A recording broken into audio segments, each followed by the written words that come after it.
Okay, so now we have our Wi-Fi card in monitor mode. We can sniff all the packets that are within our Wi-Fi range, even though they're not directed to our device, and even without connecting to any network, even without knowing the password or username to the network.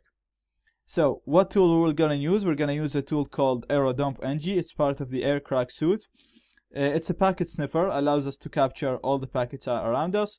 We can run it against all the networks around us, so we'll collect any packet that are within our Wi-Fi range, or we can run it against a certain AP or access point, so we'll only be collecting packets that are coming from a certain Wi-Fi network.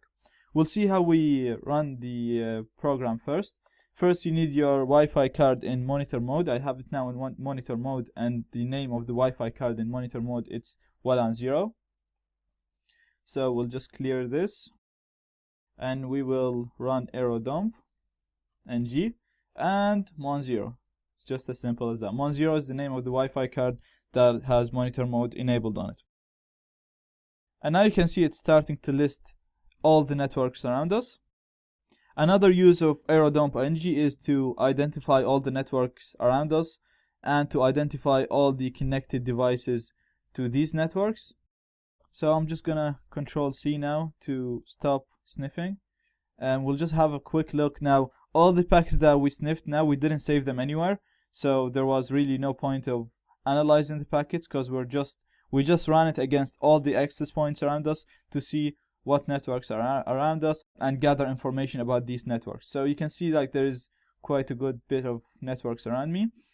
The BSS ID is the MAC address for the access point. So as we said, each network device has a MAC address, and it's here written under the BSS ID column. The PWR is the power. So it's how far is the access point from our Wi-Fi card. You can see the test IP. This is the AP. This is the test router that we will be running a few attacks against. It's here in my room, so it's very close to me. It's -34. You can see as you go down, the networks are further and further away from me.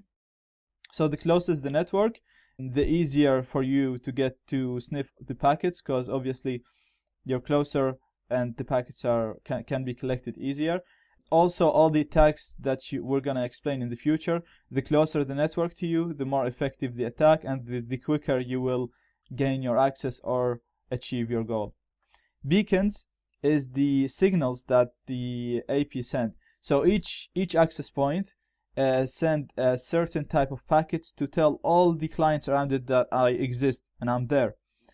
So even if the network was hidden, it will still send these beacons to tell everyone around that network is, I'm here, I'm an AP, I have my BSS ID to be this, and I'm running on this information. So this is the number of beacons that each access point is sending. The data is the number of useful packets that we have sniffed. We'll talk about this later when we start talking about decrypting web encryption. So we'll just leave this for now. S is the number of data packets that we have collected in the past 10 seconds. So as you can see, we have 0 here, so 0 data packets in the past 10 seconds. Channel is the number of channel that the access point is broadcasting on. So each access point broadcasts on a certain channel. This is used so that there is no interference between access points that are beside each other. So say for example, I have an access point here, and like 5 meters from me there's another access point. If both of them are running on the same channel, there will be interference between those two access points, and the signal between them will be shorter. So the range of those access points will be shorter. So we use different channels so that there's no interference between the packets that are sent in the air. MB is the maximum speed supported by this access point, so it can go up to 54.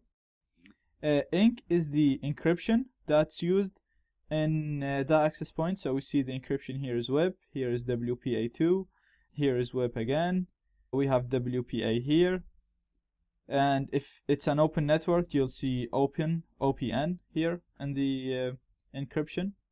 Cipher is the cipher that's used to decrypt the packets. So for web it's web, but for WPA2 it can be CCMP, it could be TKIP.